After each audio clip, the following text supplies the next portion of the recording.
Why only the chosen women have these 7 hidden marks? Have you ever wondered why certain women walk through storms but never sink? Why they are attacked without cause, isolated without explanation, and yet still rise with unshakable grace? In this video, we peel back the veil on the divine mystery behind what sets these women apart, not in title, not in appearance, but in heaven's hidden fingerprints on their lives. These marks are not visible to the world, but they are recognized by the Spirit. They are not badges of status, but signs of selection. Get ready to discover why some women aren't just surviving life, they're sculpted by it for something greater. Let's unlock the mystery together. You're not just watching a video, you're stepping into a revelation. Let's begin. Number 1, she has a scar that turned into a sword. Beloved, let us pause and consider the mystery of divine selection, how heaven chooses its champions not from the palaces of comfort, but from the ruins of brokenness. A chosen woman is not merely one who wears grace like a garment. She is one who has bled, wept, crawled, survived. She is the rose that grew through concrete, not because the soil was fertile, but because the soul was fierce. Her scars are not signs of defeat, they are the sacred signatures of survival. And not only survival, but transformation. She's not just still standing, she's standing stronger. Like Joseph, who looked his brothers in the face and declared with holy hindsight, "You intended to harm me, but God intended it for good." Genesis 50:20. The chosen woman has stared into the pit and come out wielding a promise. What should have killed her became the birthplace of her calling. Her wound became her weapon. Her agony became her anointing. Consider Hannah, tormented by Peninnah, ridiculed for her barrenness, shamed in a culture that valued fertility. But she didn't quit. She cried. She poured out her soul to God, and from her pain came Samuel, a prophet who would anoint kings. If you've ever wept in secret, but still lifted your hands in worship, if you've ever walked through betrayal and came out with a word instead of a wound, you carry the first hidden mark. You've been battle-tested. That pain you don't talk about anymore, that's your oil. That rejection that made you question your worth, that's your sword now. Every time the enemy thought it had you, God was sharpening you. And now you've got an edge that cuts through darkness. Ask yourself today, has my greatest wound become my greatest weapon? Because a chosen woman may be quiet, but she is never powerless. Her silence is sacred because her history is holy. If you've been wounded and yet you worship, if your scar still burns but your praise still rises, you wear this mark. Number 2, she lives with divine discontent. Oh, I need you to lean in for this one, daughter of Zion, because not every chosen woman looks broken. Some of them look blessed. Some are beautiful, successful, surrounded by good things, yet still feel like they don't belong. That's not confusion. That's divine discontent. That's the holy tug of heaven pulling on your soul like a mother waking her child from slumber. You've outgrown the room you were placed in. Your spirit is stirring because your destiny is stretching. Hebrews 11:13 says, "They admitted they were foreigners and strangers on earth." My God. That means chosen women often don't fit even in the right places because they weren't designed to be comfortable. They were designed to be called. They're like eagles in chicken coops, born for heights but raised in limitation. You feel the itch, the ache, the holy dissatisfaction, not because something's wrong with you, but because something's right with your assignment. Look at Esther. She's queen, yes. She's adorned, yes. She's in the palace, yes. But deep down, she's uncomfortable. Why? Because there's a decree outside the walls trying to destroy her people. The palace is not her purpose. It's her position for such a time as this. And Mordecai's words thunder through the centuries. If you remain silent at this time, deliverance will arise from elsewhere. Oh, that discontent you feel? That's your call to arise. Your restlessness is not rebellion, it's revelation. Some of you have cried and said, "Why can't I just be content like everyone else?" Because you're not everyone else. You're chosen. That holy ache is not anxiety.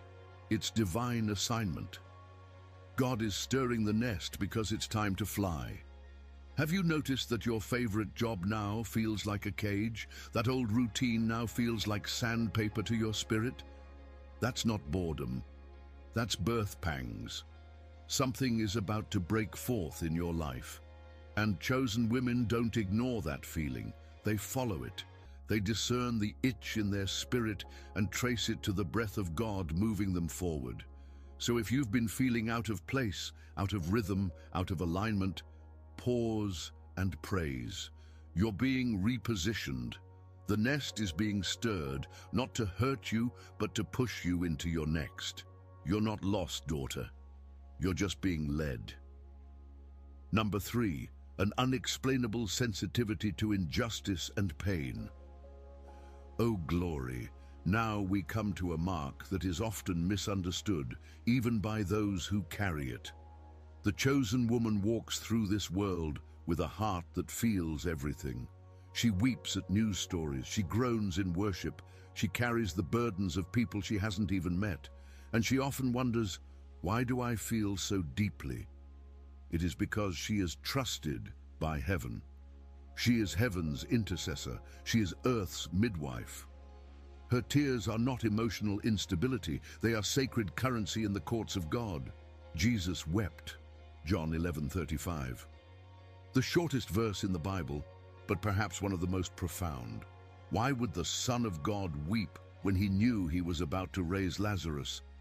Because compassion is not about outcome, it's about intimacy.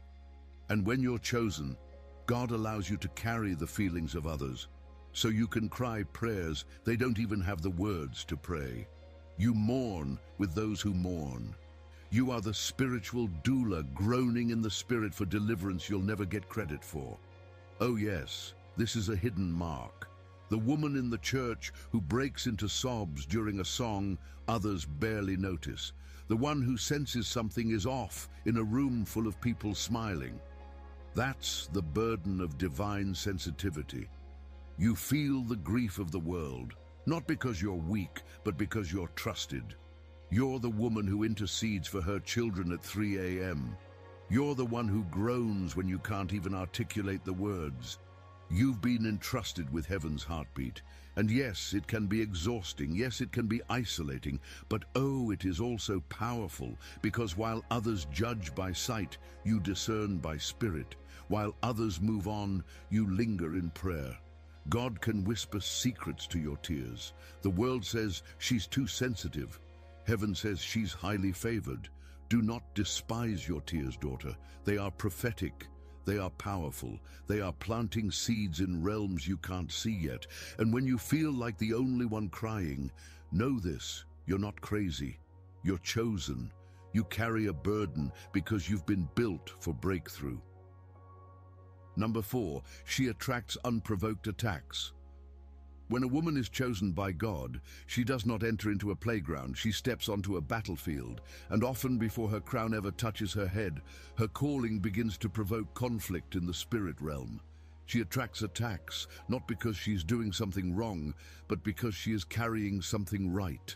She is light in a dark room, and beloved, light draws attention, and light also draws warfare. Matthew 5:11 declares, "Blessed are you when people insult you, persecute you, and falsely say all kinds of evil against you because of me." Listen closely. The insults are not random, the slander is not accidental, and the betrayal is not without spiritual context. The chosen woman glows in a way that the devil detects. Her life, her purity, her purpose, her yes to God ignites alarms in hell. She doesn't need to speak loud to be a threat, just her presence unsettles principalities. She is the flame that cannot be hidden, and the brighter she burns, the more bugs she attracts. Think about Mary, the mother of Jesus. Her yes to God didn't just usher in Emmanuel, it triggered a demonic assassination attempt. Her obedience stirred up Herod's wrath, forced her into exile, surrounded her with rumors of scandal. She was mocked before she was marveled. But Mary didn't back down, because chosen women understand. The attack is not about where they are. It's about what they carry. Woman of God, hear me today. If you've been facing opposition that feels unprovoked, you are not cursed. You are confirmed. The warfare swirling around your life is evidence of what you're birthing. The enemy does not attack the barren, he attacks the fruitful. You've been targeted not because you're weak, but because you're a weapon. Stop wondering why they talk about you. Stop apologizing for your anointing. Stop shrinking to survive when you are called to shine. The arrows are not the end. They are indicators. You are advancing. You are dangerous. And heaven has placed a bullseye on your back, not for destruction, but for destiny. Remember, even Jesus attracted warfare before he ever preached a sermon. Hell targets what it fears. So instead of asking, why me, lift your head and declare, it must be because I'm carrying something heavy. The crown costs. The oil flows from pressure. And the chosen woman doesn't run from attack. She learns to worship through it. Number 5, the pattern of being misunderstood and isolated. One of the most excruciating marks of a chosen woman is not external attack, but internal isolation. It's when you sit in a room full of people and still feel alone. It's when your silence is mistaken for pride, your discernment is labeled as judgment, your boundaries are seen as rejection. The chosen woman is often misunderstood, not because she's unclear, but because she's uncommon. She doesn't move like everyone else, because she's not called like everyone else. Luke 5:16 tells us, Jesus often withdrew to lonely places and prayed. Even the Savior of the world found himself in solitude, not because he lacked love, but because he needed alignment. Isolation is not always punishment. For the chosen woman, isolation is preparation. She blooms in deserts. She grows in places where no one else thought life could survive. She becomes the rose that blossoms in barren soil. Look at Hagar, cast out into the wilderness, alone with her child. And yet, it was there, in the middle of nowhere, that she encountered El Roi, the God who sees. Look at Moses, exiled from Egypt before he could lead Israel, alone but not abandoned. Look at David, anointed in obscurity, tending sheep while forgotten by his father. Why? Because God hides what he intends to heal before he reveals it. You may feel left out, but really, you've been set apart. That job you didn't get, that invitation you never received, that circle you no longer fit into. Don't mourn it. Thank God. Because some tables are not for feeding, they're for poisoning. And when God isolates you, it's not to punish, it's to insulate. He places you in divine seclusion so he can transform you without interference. He pulls you away so he can pull things out of you. And when the transformation is complete, when your strength has returned and your spirit has matured, he reveals you, not as the same woman who went into the wilderness, but as a fire-tested, spirit-filled, glory-carrying vessel of power. Woman of God, you may be in a silent season, but your silence is sacred. You may be alone, but you are not forgotten. God is doing a deep work, and soon what was hidden will be unveiled, not for vanity, but for victory, because isolation is not rejection, it is redirection. Number 6, she grows in the dark. Oh, this right here is a word for the woman who feels like no one sees her. The one whose work is overlooked, whose labor is unseen, whose heart aches with questions like, does any of this even matter? Hear me, you have not been buried, you have been planted. There is a holy difference. Isaiah 45 verse 3 says, I will give you treasures of darkness, riches stored in secret places. God does not just work in light, he works in shadows. He does not just move on stages, he moves in silence. Chosen women grow in obscurity. They develop when no one is clapping, when no one is noticing, when no one is affirming. Like seeds in the soil, they are covered, pressed down, hidden, yet they are becoming. Beneath the surface, roots are stretching, strength is forming, identity is solidifying. Don't despise your hidden season. Don't curse the darkness, because the darkness is divine. Look at Ruth gleaning in Boaz's field with no title, no tribe, no followers, yet her obedience in obscurity positioned her for legacy. Look at Joseph in the prison, forgotten by man, but remembered by God. Look at Moses tending sheep in the backside of the desert, silent years that became sacred training. The women God chooses are often anonymous before they are announced. Their growth is deep before it is visible. And when the time is right, when the roots are strong and the character is forged, God will reveal what He has refined. Single mothers raising their children in secret strength. You are growing in the dark. Women working behind the scenes, pouring out without applause. You are growing in the dark.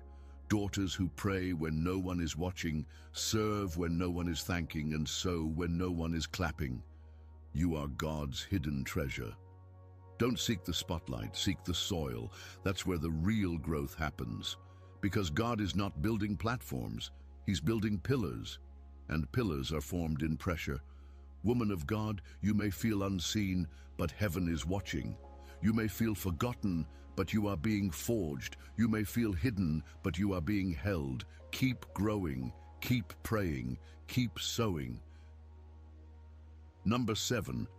My God, if you've made it through the furnace of the first 6 marks, and you're still standing, still pressing, still believing, then you're about to see one of the most radiant marks of a chosen woman. She has unshakable joy in dry places. Oh yes, she knows how to rejoice when everything around her says she should retreat. She can smile through her storms, laugh through her losses, and worship while she's weeping. She can look drought in the face and still declare, "It is well with my soul." Because this joy she carries is not circumstantial, it's spiritual. It's not manufactured by mood, it's rooted in her Messiah. The prophet Habakkuk declared, "Though the fig tree does not bud and there are no grapes on the vines, yet I will rejoice in the Lord." Habakkuk 3:17-18. You see, joy is not denial, it is defiance.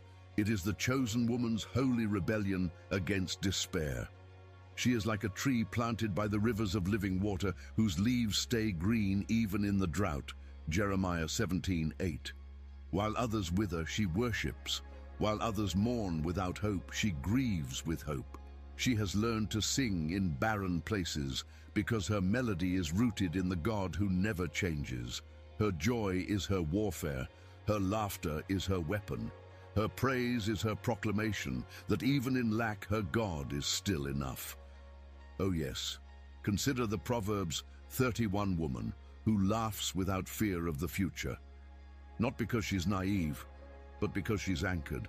Not because life is perfect, but because her peace is not based on perfection. It's based on a person. And that person is Christ, the rock, the anchor of her soul. Can you still sing when the answer is delayed?